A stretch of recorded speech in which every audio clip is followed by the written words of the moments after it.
gentlemen, boys and girls, children of all ages, you are listening to KSFS San Francisco at beccamedia.net/KSFS radio. That being said, welcome to another episode of Something Sporty. I am Eric Carlson, and as always, I have my lovely co-host, aka Gian or Sid. And we were just playing some Migos because this past Tuesday, sadly, one of the members of the Migos, Takeoff, was tragically shot and killed at a private party in Houston, Texas. Yeah, rest in peace, Takeoff. It's also sad because when Takeoff think they're not in good terms with Offset, so yeah. Since you know how how Migos started, there are three of them, right? And then it became two. So kind of sad that it ended like that, not being them together still, or like in the good terms. Yeah, it hurts. Like it was just shocking when I heard the news early that Tuesday morning. I'm like, there's no way. Like, I'm still shocked that this tragedy happened. Like, Yeah, it was like I woke up, it was all over Twitter. I thought it was fake for a second because you know how people just fake it, and no, when everything was like trending in Twitter. There's also like a video of it. It was kind of disturbing too. I don't know why would they post that, but like, yeah, it was a sad night. And also, the Migos, bro, they've been putting amazing songs since when I was 16. So yeah, they've put out many memorable songs, such as T-Shirt, Bad and Bougie, yes, Motorsport. Oh yeah, Motorsport Stir is crazy. Fry. What's another good song? Walk It, Talk It. Yeah, that one is like the beat on that one is crazy. Yeah, it's something different, man. But yeah, rest in peace. Yeah, rest in peace to Takeoff. Our condolences go to everyone who is affected by this untimely tragedy.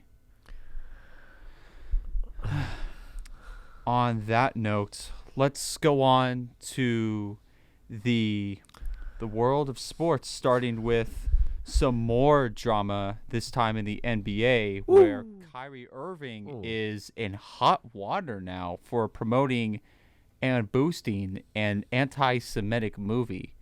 And he stood his ground and insisted on sharing the film to Twitter.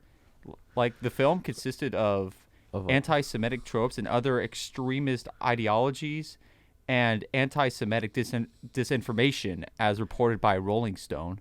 Oh, so he's like getting hate from that? Yeah, he's in a lot of trouble right now following this. It's not good for his name and career. Yeah, so the Brooklyn Nets, they suspended Kyrie Irving for at least 5 games. Oh, damn. 5? Yeah, 5 at least. Nike also suspends their partnership with Kyrie Irving, and his newest shoe, the Kyrie 8, the release of that shoe is canceled because of this. Oh my God, for that one tweet or like what video like he's trying to promote, that is crazy. 5 games and his sponsorship is gone by Nike, or at least suspended. Well, it's at the very least suspended. It's not done per se, but they're not working with Kyrie Irving right now. Yeah. Well, not anymore per se, but still. And other players in the league aren't standing with Kyrie, particularly, well, LeBron, for example, who says, when speaking with reporters post-game, as reported by CNN, he said, "I believe what Kyrie did caused some harm to a lot of people." Wait, I forgot the exact quote he says. Let me look that up. I mean, I think it was just super sensitive for other people that... Oh, yeah, it's undeniably insensitive what Kyrie posted. Like, something that's so basically harmful to millions. Everyone. Yeah, for everyone. To everyone around the world, yeah. I don't know. Why are you even thinking about that posting sometimes? Sometimes these athletes... I'm not sure if they're not thinking before they post something like that literally can ruin their career since social media is so like impactful. One tweet that you think, even though you posted it within minutes, some people might like and you post something and you're actually like kind of, oh wait, that's the wrong one, or a lot of people already like screenshotted that and stuff or retweeted it. So you gotta be careful what you guys post or anything online. So, but yeah. So I'm looking at the article right now, and it says that James said, I believe what Kyrie did caused some harm to a lot of people. He has since, over the last today, or was yesterday, he apologized, but he caused some harm. End quote. Yeah. Furthermore, Rolling Stone reports in an article, Joe Tsai, I think he's the GM of the Nets. I'm not too sure. Let me check that real quick. I'm not too sure, but he says in a statement last Friday night, on Twitter, expressing that he is disappointed that Kyrie appears to support a film based on a book that's full of anti-Semitic disinformation. He added in a follow-up tweet, "This is bigger than basketball." And The Athlete, the website, reported that for Kyrie to return, he has to complete a series of tasks during his suspension. Oh. So in other words, he is suspended until he completes the following six tasks. So it's like unless you don't do this, you're not gonna come back to. Basically. Yeah. Like a detention. So he must complete the following tasks. 1. Issue an apology for posting a link to the movie on October 27th, condemn the harmful and false content, and make clear that he does not have anti-Jewish beliefs. 2. Complete the anti-hate causes that Irving, the Nets, and the Anti-Defamation League agreed upon in their joint release on November 2nd, including a $500,000 donation towards causes and organizations that work to eradicate hate and intolerance in communities. 3. Complete sensitivity training created by the Nets. 4. Complete anti-Semitic/anti-hate training designed by the Nets. 5. Meet with representatives from the Anti-Defamation League as well as Jewish community leaders in Brooklyn. 6. After completing 1 to 5, meet with Brooklyn Nets owner Joe Tsai and lead franchise officials and demonstrate the lessons learned and that the gravity of the harm caused in the situation is understood, and provide assurances that this type of behavior will not be repeated. That is so much stuff. After just you reading that, that's like, I don't know how to explain it. It's like one of those, like, you're in trouble, and it's like you're not, like, it's like, in your last day of senior year of college or thing, you need to take these classes to able to graduate, and all those stuff that you said is all serious. So it's crazy. Yeah. Kyrie. Even Kevin Durant said something in his tweet. What did he say? Kevin Durant said, I ain't here to judge nobody or talk down on nobody for how they feel, their views or anything. It's just I just didn't like anything that went on. Kevin Durant said that Friday night. Interesting. Yeah, and he also said, I felt like it was unnecessary, end quote. So, yeah. Yeah, I feel like this punishment is just so that he can prove that he really learned from from his mistake. That could it could potentially like ruin his basketball career. Yeah. Give him like what he did, like what he said, what he did, what he posted on Twitter.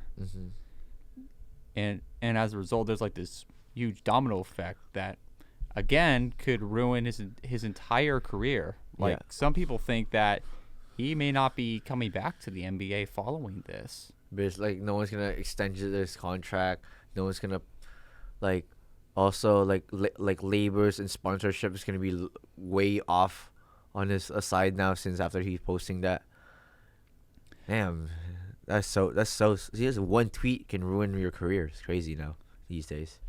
However, 4 days ago, he did post an apology on Instagram, saying that he's deeply sorry to have caused pain to all the Jewish families and communities that are hurt and affected from his post, and that he had no intentions to disrespect any Jewish cultural history regarding the Holocaust or perpetuate any hate, and that he is learning from this unfortunate event and hope we can find understanding between us all. He further says, I am no different than any other human being. I am a seeker of truth and knowledge, and I know who I am. That is paraphrasing his apology post on Instagram. I mean, yeah, I mean, it's okay, an apology. But, like, yeah, what he did is just, I don't know, I'm thinking about why would he even do that? Yeah, but I don't understand why he would even condone. Okay, I'm not sure about condone, but okay, not condone, but promote and boost this film. Like, and also, isn't Kyrie is Muslim, right? I believe so. Not that I know of. But he was fasting for during the Ramadan thing. So he was? Yeah, I think Kyrie is Irving. Oh my god, when I look at his name, it's straight up the tweets. It's like it's the first thing he shows up, tweets. Oh yeah. Like it goes straight to is it culture? Is it religion?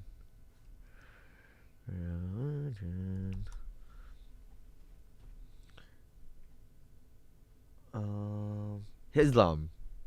He's a Muslim basically. Muslim? The Muslim community. Okay. Yeah. So damn. That is pretty bad for Kyrie. Yeah. Moving on now. Mm-hmm.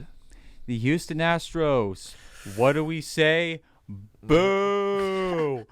Boo! Did you know also this one old guy, they call him a $10 million bet. Oh, Mattress Matt. Yes, Matt. Okay, we'll get to that in a moment. Okay. But first, the Houston Astros won the 2022 World Series in 6 games. Damn. They won, I believe, 3 straight games. They took Game 4 5-0, which just so happened to be the second ever no-hitter in World Series history. Yeah, that's crazy. Crazy. And then Game 5 they won in a close game 3-2, and then Game 6 they won 4-1 on their home turf. That is everything. Just that day was the Saturday. It was like during my my birthday, so I was watching it, and I'm like, damn, we're losing. I'm going. I'm all in for a Philly, but I'm like, okay, since it's my birthday, I'm just gonna take a couple shots and then end up. Oh wait, it was your birthday over the weekend? Yeah, it's Saturday. Oh well, happy belated birthday! Thank you. But yeah, I mean, it was fun. It was a fun weekend for me, and I was watching the game too before I go out, and I was like, damn, we're really losing like this. It's kind of sad. Yeah, sorry you had to experience that on your birthday. Yeah, I'm like, damn. But it's all cool. I had a fun birthday, you know. I didn't remember nothing. All right, that's good. As long as you had like a good birthday, then. Yeah. But man, come on, Astro. Come on, Philly. I have hopes on you. I mean, to be fair, the Astros were like simply a better team, at least record-wise. Yeah. But it still doesn't take away my point. Boo! Boo! That's how funny.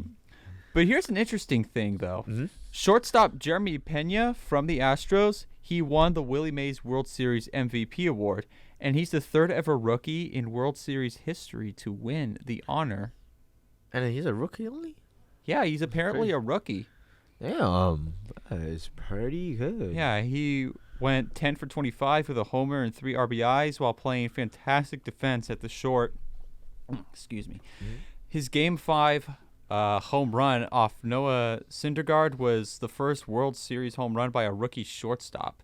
And his 6th-inning single in Game 6 set up the 3-run Yordan Alvarez home run that swung the game and clinched the series, as CBS reported. Damn. So, which begs the question, with the Astros winning this World Series, can can we still call this a legitimate win? Like this time around, can we call this World Series title win our true one? Because what happened from the past history, 2017, right? Was it 2017? Yeah, a lot of the people that I was talking to at work too, about the game, because we're all watching it around like, he's talking about it, and they're like, all of them will go for Philly because our Astro I don't trust the Astro after that 2017 anymore, so they're all Philly. But man though. Yeah, the reason I asked this question is simply because of 2017 and that whole scandal. So with that in mind, we'll see if they're doing that. If another scandal comes up with the Astros. Mm-hmm.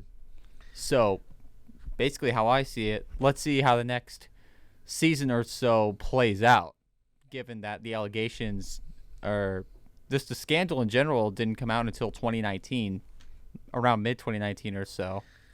Yeah, that is crazy. Oh, and you were talking about that other guy. Yeah. Mattress Mac. Bet on Astro to win the World Series. He bet they call him a $10 million bet. $10 million bet, right? Man. And his payout is $75 million. Which is the largest bet win for any legal sport bet in history. Yeah. 75 million. That's 75 followed by 6 zeros. And when he was getting interviewed about news and stuff, like, are you ever gonna cash out? And he was like, no, I'm confident that Astros gonna win, and I'm not gonna take this. I'm gonna take this all the way to the end. He said. So it was like, so he was super confident. He's like, oh, I'm not budging in. I'm gonna bet 10 million and that's it. I'm not gonna all just Astro. Some people betting that much money, I would be like, it depends on after third game. It might change your mind, but he was on it. So. Yeah, and this man has been he is known for making all these outrageous bets. Yeah. And a chunk of them, he lost money, but this one. But with the Astros winning the World Series over the weekend, he just got a lot of that money back. Yeah, probably even more. Just from that, that too. Just from this weekend alone. Yeah, that is crazy because I think before he only bets a $250,000. A million's probably more-ish, but he bet all in 10 million in this one. It's crazy. And it just times that by 7.5, boom, you're even more richer. Yeah, and he's freaking old too. He's not even.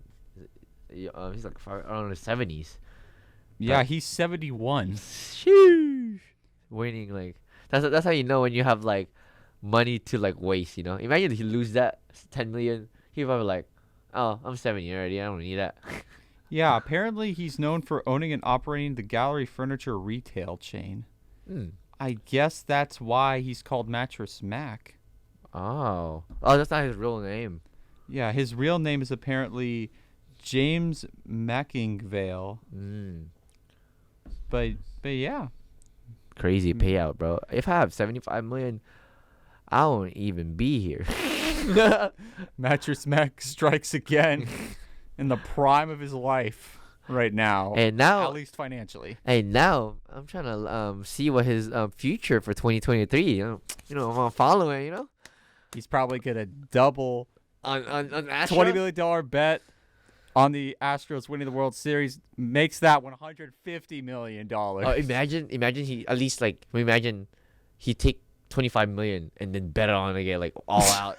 And he got 60. Okay, he can keep the 50 million right now, and his own pocket change, and you have 25 million to just lose for next year. So, hey, I might follow his his call, for at least I'm not gonna maximum $50. How much does it pay out? $50, probably $400. But hey, that's extra money, Extra money. Can't say no to extra money. Yeah, $50 turn it into $4. Oh, good question. Okay, since we were talking about betting, right? So, during the weekend, my birthday, I got work. I went to the lottery. This like lottery thing. So I bought, for the Mega Millions, like since a billion. I bought like 4 tickets, and I bought a scratch off ticket. Bought a $10 scratch off ticket. Scanned it. Won $20. Ready? Won $20. Okay. Right? Came back, went to the cashier.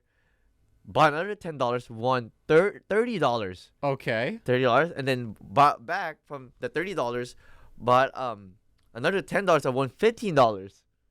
This is back to back. This is the third one, and then the fourth one, I won again. This is the last one. It was $50 from all $10, and then I was like, okay, I think I need to get a fifth one because I'm November 5th. Okay, I need the fifth one. Like kind of broke it because I lost because I bought like a $20 scratch off ticket and then it fell. Ooh. But I made from the $10 I made like 120 or something like that. Wow. Yeah, I was a little lucky. What a day. Yeah, what a day for you. I was so like I was panicking, but I was like, there's no way I won 4 in a row. Like I was like the cashier, the person, like, you won again? Like, yeah. I did it again. He's like, again? And I can't even believe this. And when I had won the $50, I'm like, ain't no way. This is the biggest one I had and winning a scratch off. It's usually only $10 and $20, but $50 is crazy. So yeah, I had a lucky at least birthday day. My luck was on. But yeah. Probably I had the same, we have the same energy. Mattress Mac, I basically the same thing, $10 to 120, almost same level. Well, more if anything. Yeah, if you more. Think about it. 120 divided by 12 is 10. Yeah. So if anything, you got I cannot think of the term. You kind of got more money from like your a smaller investment. Yeah. Let's put it that way for now. I can't term it even if I tried. Well, speaking of yours and Mattress Mac's cases, the Crimson Tide, they've been on a bad rule. So, in other words, the tide is not rolling with Alabama. As Alabama just got upset by number 10 LSU in a tightly contested overtime loss, 32-31. And it was off a 2-point conversion, back-to-back plays. LSU goes for a touchdown, and immediately following that play, 2-point conversion for the win. Oh, my God. That is so... With Mason Taylor making the game-winning catch. And unsurprisingly, LSU fans stormed the Death Valley Stadium. Well, Death Valley, as it's referred to, the stadium is called Death Valley by LSU students. Yeah. Didn't take the whole goal field. Oh, like the field. What is that? The field goal again? They didn't. Yeah, we'll get to that in a moment because another instance of that happened. But we'll get to that in a moment. This was the first time since 2019 that Alabama has more than 2 losses in the regular season. Whoa, damn. So, what's the cause? Arrogance? Cockiness? Sloppy playing? I say sloppy playing because I saw highlights of the game. LSU threw multiple interceptions, including in the first quarter. They threw an interception at the end zone, and it was an easy touchdown play too. Yeah, it was right there, but somehow Alabama screwed up and got the interception. I mean, at first it didn't really count, given like it was at the start of the game, but yeah, it eventually came back and bit them as LSU obviously took the win. So. Oh, and they fumbled the ball multiple times. Yes. Oh my God.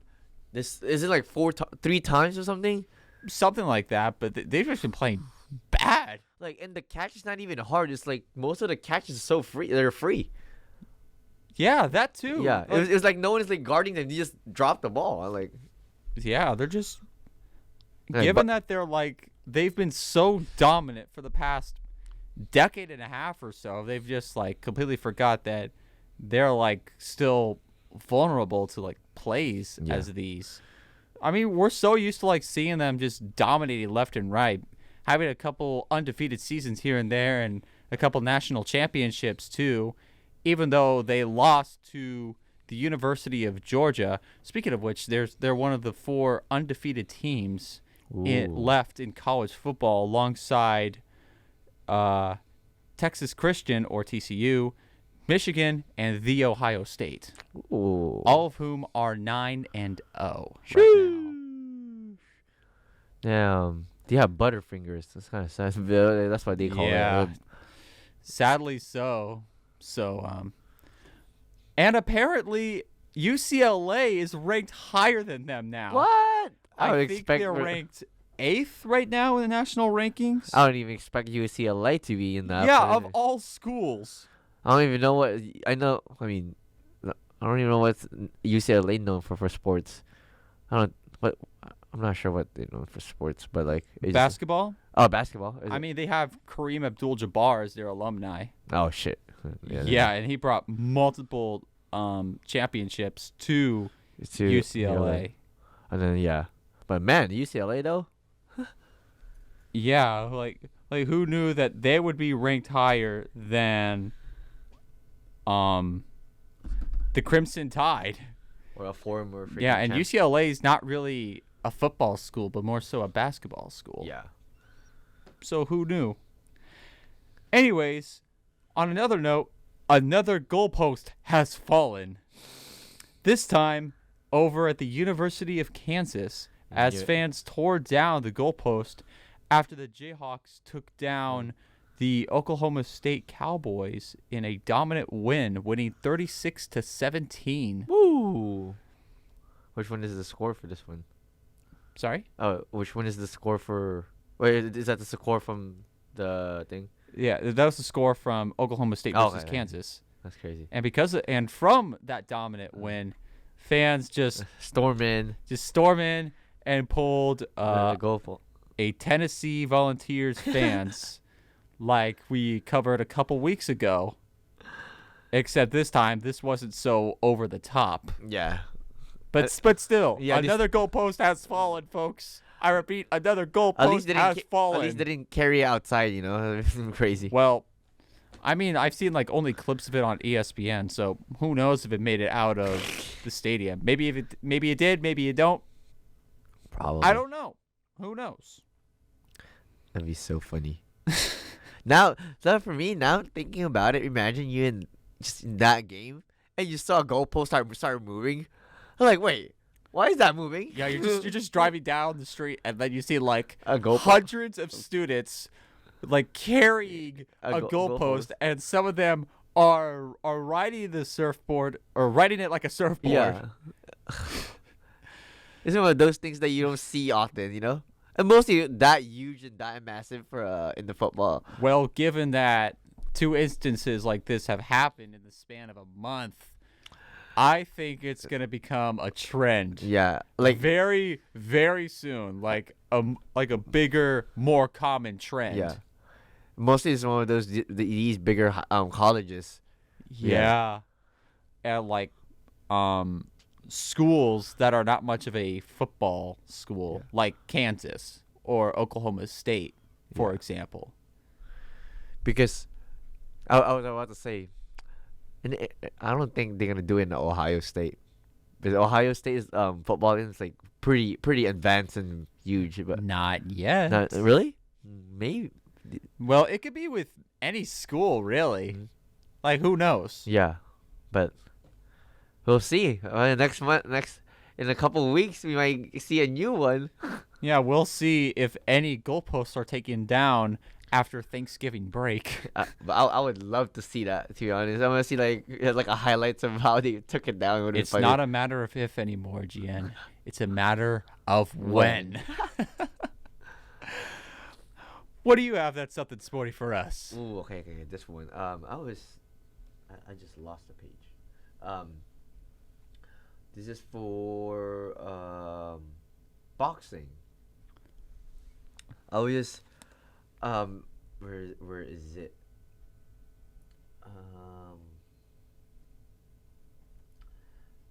Actually, I lost my paper. Actually, let me move to a different one. For actually, I was watching the the F1 race. Formula Yeah, One. I love Formula One. Like, I don't know, just the I always watch Formula drivers do their like testing or like how they get trained for before their race. Like they just go to this simulation machine. Oh yeah, I know what you're talking about. And they do like how was that called when what there's a name for it when you turn so fast, but like the G-force of the F1, like when you brake you can like make your head will like fall so hard, so you have to have a lot of muscle in your neck so to keep like standing so you don't like just hit your head like to the steering wheel. Yeah, it's kind of reminiscent of no, I wouldn't say reminiscent, but it's like similar to astronaut training. Yes. It's literally like preparing for like no gravity first off, and second off the all the force of going up like 125,000 miles an hour in a rocket, like feeling the G-force of that, albeit in an astronaut suit. That is like crazy. Yeah, it's probably the closest to space training we're gonna get in the world of racing sports. And also I heard that most F1 drivers, their response time or the reaction time is so fast. It's like they do this test that the moment it turns green, most of them will hit the gas within 0.8 seconds. 0.8? Yeah. Some of the like one of the fastest one. The moment it turns green, they go like super fast. Oh my god. Oh, like 0.81 at least. Not 8, probably 81. Wow. But that's still pretty fast. For me, I would probably take like 2 seconds before I realize it's Those green. reflexes can rival the Flash. I would say, but it was pretty fast. It's like so. I can't think of the term. It's at the tip of my tongue. It's so. Yeah, because they have this like they have this game on like on a phone. You can download it. I forgot the name. It's like it'll give you a stoplight, and you're supposed to press it. I know what you're talking about. Right? I know what you're talking yeah, about. you're supposed to press it right away the moment it turns green. And some of them gets like 0.77. Yeah, I've played those games at some museums I've been to. Yes, before. there you go. Yeah, they have a little screen. They have a little like prompter or whatever it's called, and there's a green light on the screen, and when it turns red or something like that, you immediately press the button. Yeah, for me, my reaction time is super slow. So it's like mine was like 1.9, so a second and almost 2 seconds. Yeah, so with that in mind, F1 racers have no problem just doing that game. And then like mostly for it's a cakewalk for them, if anything. Yeah, it's probably like it's like a daily thing. I also heard some people, if you see a F1 driver driving a F1, some of them are like, if they're really trying, they would use 2 hands, and if they're not trying to just use one hand. This is not this is not on like the actual like F1 race. If they're just practicing with like normal people, and imagine you'll realize which one is the F1 driver because how they drive, and some people will be trying on the race. Because you know how you can go to a track and like get your car tested. You can do a track, and there's like some guy he said he was racing one of a news guy. He was racing his like Mercedes GT Black Series, and he's racing with the same guy with the same car. But he said he lost for like 10 seconds, and the guy said, "Oh, I was using my phone, and I was using one hand only." And he beat him with 10 seconds. Isn't like driving with one arm dangerous in Formula One? I mean, it was not Formula, but he was a Formula One driver, so he was racing with regular people. I see, but still, that's extremely dangerous just in general. Yeah, but the G-force is way too hard. Yeah, especially, one, the G-force. 2, you're going 90, 100 miles an hour in the races. Yeah. And, like, this is, like, the top racing league in the world. Yeah. And you're going up against the best in the world. And none of those drivers are that arrogant or cocky enough to drive with one arm. Besides, it's dangerous. Like, doing it with one arm, driving with one arm. Steering the wheel with one arm is extremely dangerous. And it could probably snap your arm like a twig from the G-force. Yeah, that is crazy. There's also a thing, it happened in Vegas, I'm not sure, a week ago or 2 weeks ago, when they closed the whole strip, and this electric I saw that. Audi, it cost them $10 million, and it says per wheel, the torque on the wheel is like 14. It's like, yeah, they were driving around Las Vegas, and he was drifting that thing. He was drifting it in like a small square, like inside of like whatever Caesar Palace, and he's just drifting in circles and circles. The video is crazy. It's like worth watching if you guys ever see it. There was another video of another Formula One car just driving into a casino. Oh yeah, that so one. nonchalantly. It was crazy. It was like a normal day for them too. Yeah, I mean, it looks so uncanny too. It looks like CGI. Yeah. Almost. But it's real because everyone started looking and yeah, it was so hard to tell. Like, is this real or is this just another promotion? Yeah. I say promotion because F1 is coming to Vegas in November of next year. Actually, so 2023. So that is a good advertisement. That's a good way to, at the very least, promote Formula One coming back to the U.S. It is because when is the last time F1 came back to the U.S. though? There was a Grand Prix in Houston, Texas, I believe. That happened late last year, if not early this year. Oh, okay. And I remember my oldest brother, going there, and like it was a phenomenal time from what he told me. Yeah, I always like when F1 people, they close the whole strip and like what's happening is there like thing, and you see like because you don't see F1 in a public road rarely, you know.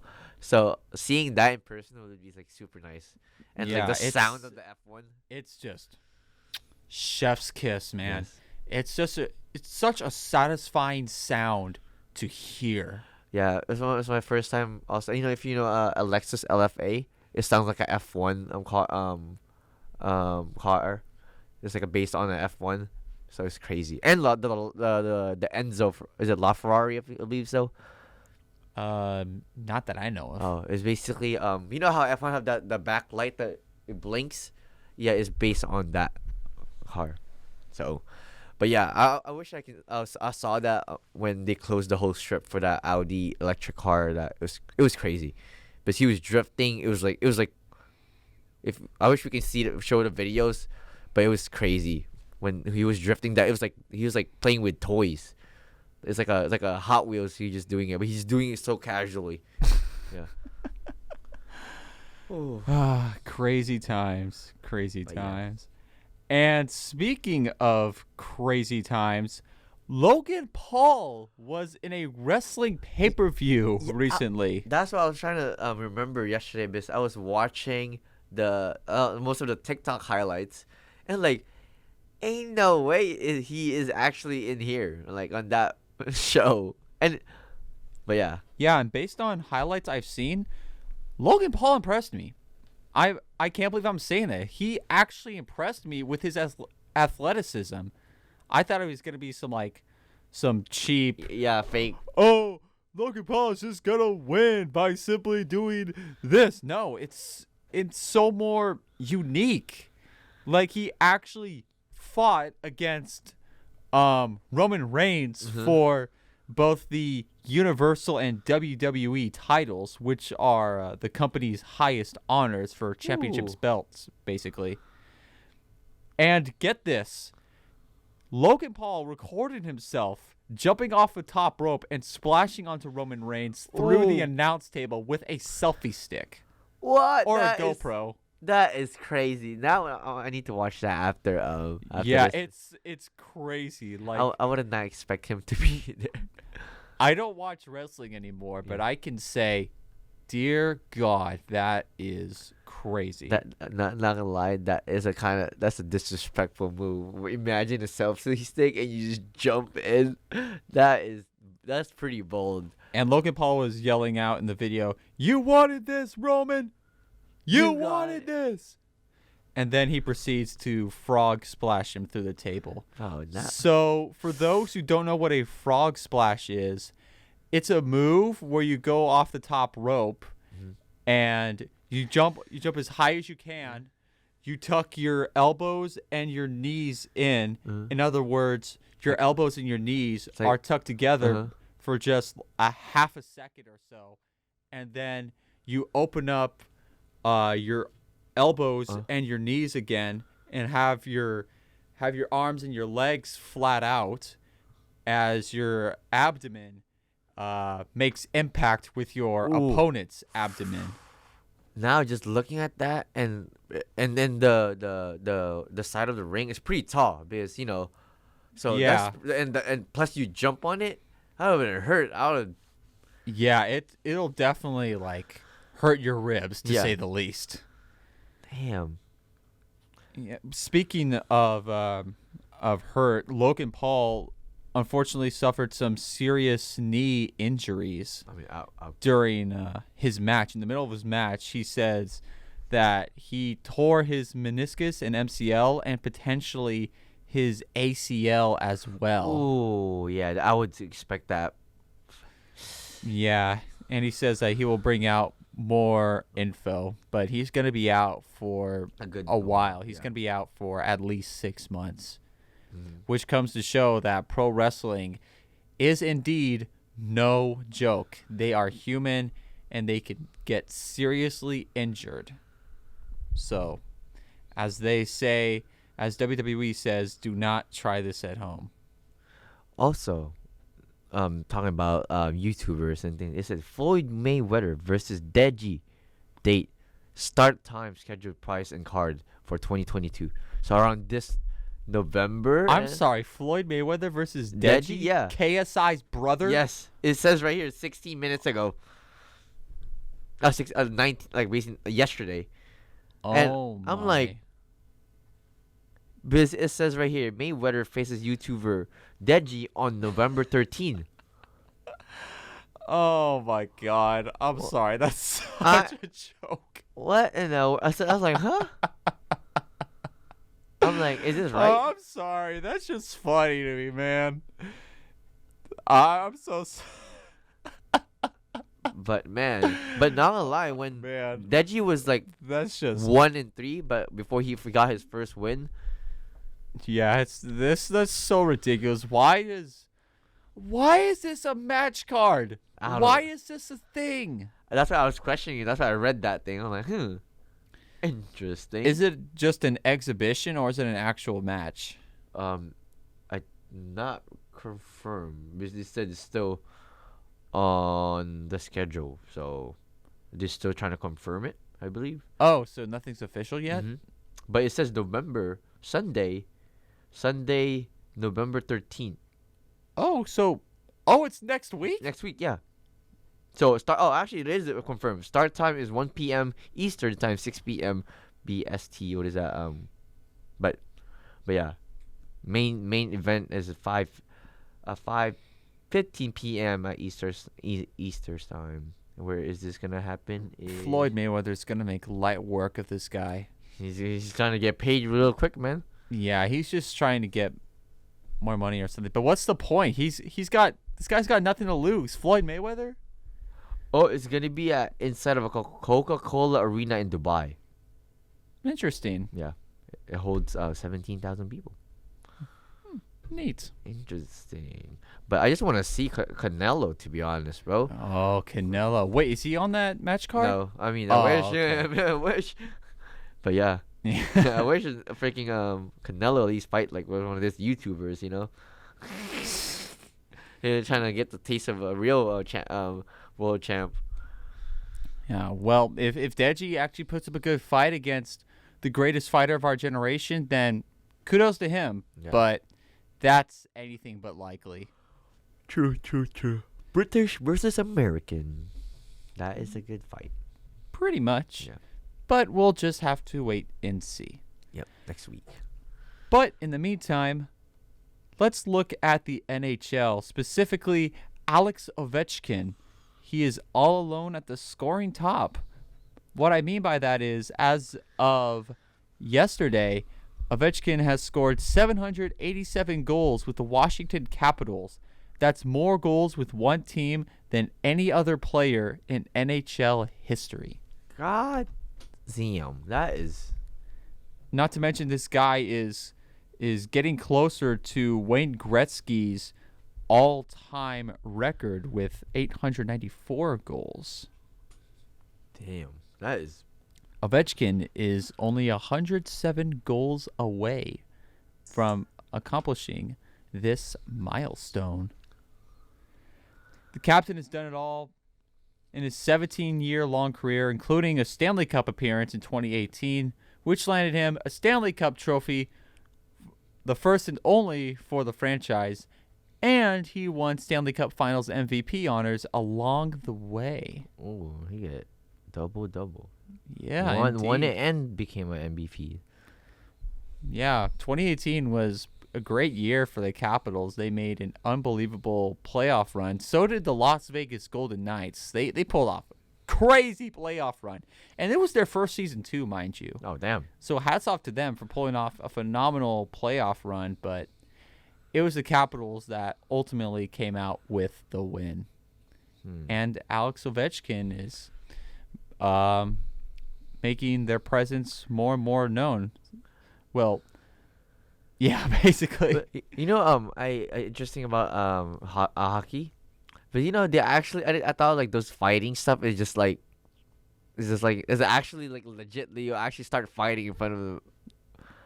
Yeah, it's legit fighting, yeah. And the referees just let them fight. Yeah, that's what I'm saying. Gloves off, throwing hands. This isn't WWE, GN. Yeah. This is the NHL we're talking about right now. I've seen one video. He's like, who's the guy talking shit? He said, this guy, okay. Took his gloves on and just tackled him. I was like, what the? I'm like, huh? Is that normal? And the crowd loves it, to yes. say the least. I heard that's why a lot of hockey players, either they lose a teeth or all their shit is messed up. Yeah, but hey, like I said, the crowd loves it, and that's one of the reasons why people come to hockey games, just to see those fights go down. Man. Okay, we're in. Time check is 5:57. Any last updates? 7:57. First off, second off. Yeah. Warriors woes. Oh. Yes. The Warriors. Oh, speaking of that, I was with a couple of my teammates for cross country practice today, and we were going up the Presidio golf course. We were turning around at the halfway mark, and then one of my teammates just casually says, "Hi, Steve," as in Steve Kerr, the head coach. Oh. And we turn around and we see that it was Steve Kerr himself. Playing golf? No, he was walking his pet Shih Tzu dog. No way. And he just casually waved hi back. And then all of us were freaking out, especially my other teammate. He was like, it's Steve Kerr. I'm like, I would too. We were freaking out, dude, that we saw Steve Kerr. And he's just walking there like casually. Yeah, and when we told the rest of the team after we came back from our run, they were like, no way.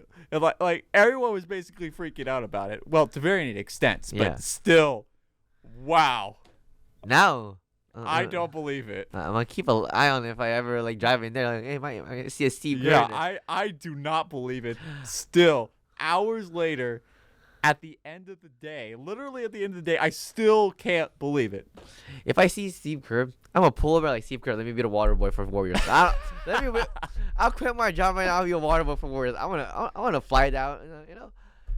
Hey, it's not gonna hurt if you ask. Yeah. Well, you're not wrong. Yeah. But anyways, back to the Warriors. They had a brutal road trip. They went 0-6 in their road trip. Ooh. Oh, yeah, I just seen it right here. Yeah, they're the first defending champions to start the season 0-6 on the road. First defending champion team in NBA history to do this. That is so sad. Which is unfortunate. It's embarrassing since we just won the World Series. That too. And they just won an NBA title too. And I believe they're 3-7 right now. Yeah, they're looking rough right now. Yeah. However, there's always however. They were in a similar situation in February and March of this year, of last season. They had a 2-9 slump. But they eventually turned that around, and guess what happened? An NBA championship. So with that in mind, I think that they will definitely turn it around the same way they did earlier this year. And despite the current circumstances they're in, they have high hopes. Yeah, they're probably just like, we're just gonna relax for this one, and okay, let's get to our A game after this. Like actually start doing same about those like people like they're falling behind and out of nowhere just pass you. I'm like, that's basically how Warriors is. You don't expect them when they just gonna just like go off.